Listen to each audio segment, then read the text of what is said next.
The July test window is nearly here. International rugby back on the agenda, not just the Lions, but all the other teams now chipping in and some massive games ahead. And I want to preview on this one, England's visit to Argentina, which really, this is the pick of the games across the weekend because it's the two overall highest ranked teams going head to head. I know South Africa are playing Italy and Wales are playing Japan. That'll be really competitive, but this is 5th v 6th in the world rankings, and the world ranking spots are really tight between Argentina and England. World Cup draw is coming up at the end of the year, so these games really, really matter. It's a Lions year, so there's a bunch of England players unavailable. That said, there's quite a few rested by Gonzalo Quesada for Argentina as well. I am going to start with the away team first, because we have to acknowledge that this is George Ford's day. What an absolutely incredible achievement. He is winning his 100th cap, becoming only the 8th Englishman ever to reach 3 figures in test appearances. A phenomenal achievement when you consider as well he's been playing during the same period of time as Owen Farrell and then more recently Marcus Smith and Finn Smith. An absolutely exceptional talent. And do you know what? There's been issues with the England team over the years. One thing we've never, ever had an issue with is fly half. I was lucky enough, and one of my favourite rugby watching memories is being in Marseille on that opening weekend of the Rugby World Cup 2023. Tom Curry gets that red card early on. Step forward George Ford, ice cold, drop goal king, and takes England to a really, really impressive victory. Argentina have probably only just stopped having nightmares about those drop kicks, and here comes George Ford to remind them of what he's about in the game. And look at that England team. That looks to me built to kick, doesn't it? I mean, first and foremost, you have to say that's a pretty handy-looking England team given the number of players that are away with the British and Irish Lions. This is a second-string England for the most part. It's really, really good. The England are in a good place, I think. And Steve Borthwick still continues to get a load of stick, as do some of his players. I'm very happy with that. And I'm also quite happy that clearly that team is set up to put kick pressure onto Argentina. They're going to hoist up the spiral bombs. You've got Ben Spencer starting at scrum half alongside George Ford. He's got the left foot and a really good kicking game. George Ford's got the right foot and a really good kicking game. Henry Slade with the left foot from 13, really good kicking game. They're going to try and turn Argentina, put the pressure on, and look at the size of that back three. 6'5" Freddie Stewart, 6'4" Tom Roebuck, 6'4", Will Muir. They are, and Will Muir is like, congratulations to him, a proper test match for England. And he's like, he's a player who plays rugby like, he's like a dog chasing after a ball in the park, the way he goes chasing for high balls. So I've got no problem with this approach. Steve Borthwick actually is tactically very astute. I remember going into the Rugby World Cup semi-final, I was talking about 2023, going into the Rugby World Cup 2023 semi-final against South Africa, and England were getting booed with the kicking game, but it got them to within like an inch of getting to a World Cup final. I guess the one surprise perhaps is no Ted Hill involved in the matchday squad. And a 6-2 split with a 9 and a winger on the bench. It's a potential concern.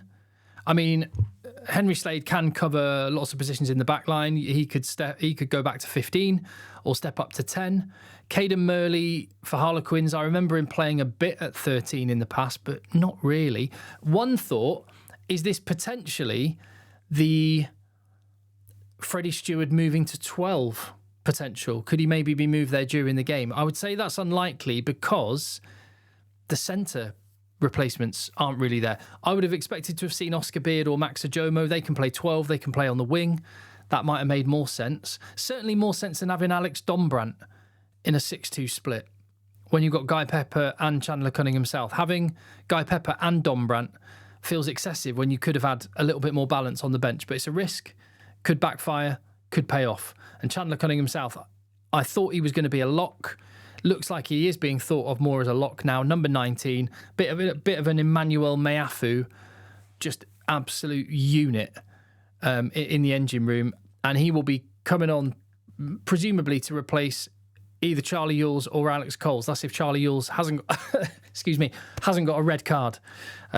early on in the game. Yeah, I mean, I would say Charlie Ewels has had a really, really good season for Bath. He's better than Nick Ezekwe and Arthur Clarke for my money.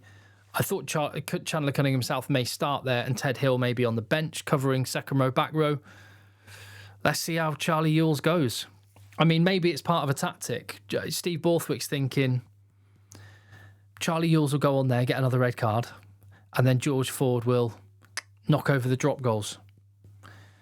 See, Steve Borthwick thinks of these things. Who knows? It's a really, really good team. And a lot of young guys getting an opportunity. Seb Atkinson in the centre looked great against the France 15. This is another step up for him. Although not quite as much of a step up as I thought it was going to be, because a really good Argentina team, and even without a bunch of players, they managed to beat the British and Irish Lions and look really good away in Dublin. They will be motivated. They will be very, very good. They will be loose and fast. But they are without some of their key men, probably their three best players. From the last game as well, or certainly a couple of them. Thomas Albanors, not there. No Joaquin Oviedo as well. So, and what's the second row's name? Begins with an M. Completely forgotten it. Anyway, you haven't got Lavanini either. So, Ewels and Lavanini on the same pitch. Guaranteed double red card. I can't remember the guy's name. Anyway, Molina. There we go. So they're without quite a few. Front row, Thomas Gaggio is back. That's a boost. But replacement hooker, tight head prop. Not totally convinced by that front five for Argentina. And they'll need to set a platform. And if they do, then they've got some absolute ballers. Matera and Gonzalez, dynamite. No Garcia at scrum half as well. He was brilliant against the Lions. And he's not even on the bench. So they have rested a few. It feels almost like a second Argentina team when you add in Picardo at 12 with no Chocobares, Elizalde at fullback with no Malia, Cordero on the wing with the other winger that played against the Lions that I'm brain farting now. You know the one. So I'm a little bit disappointed, but Argentina need to build depth as well. So fair play, game on. Let's see who comes out best. I have done a combined 23-man squad. If you had access to all 23s from both sides, who would you pick? I've gone for 4 and 4 in the forwards. Went for Rubiolo over Ewels. Went for Montoya over George. Gonzalez and Matera over Curry and Underhill. I thought very much about Curry or Underhill over Gonzalez at 7, but Underhill's not played that much. Gonzalez was so good against the Lions. I've had to pick him. Tom Willis at 8, which probably would have been Oviedo if he was playing. So pretty even Stevens in the pack, although I think England's front five have got the edge. In the back line, I think England have the edge. I'll put Cinti and Slade as the centre partnership together. I am really excited to see Atkinson and him up against Picardo, two new faces in the international arena. Will be good to watch with Isgro and Roebuck on the wing. Only 2 Argentinians on the bench, and I have put a centre there just so it's got cover with a 5-3 split. There you go. Your thoughts, let me know.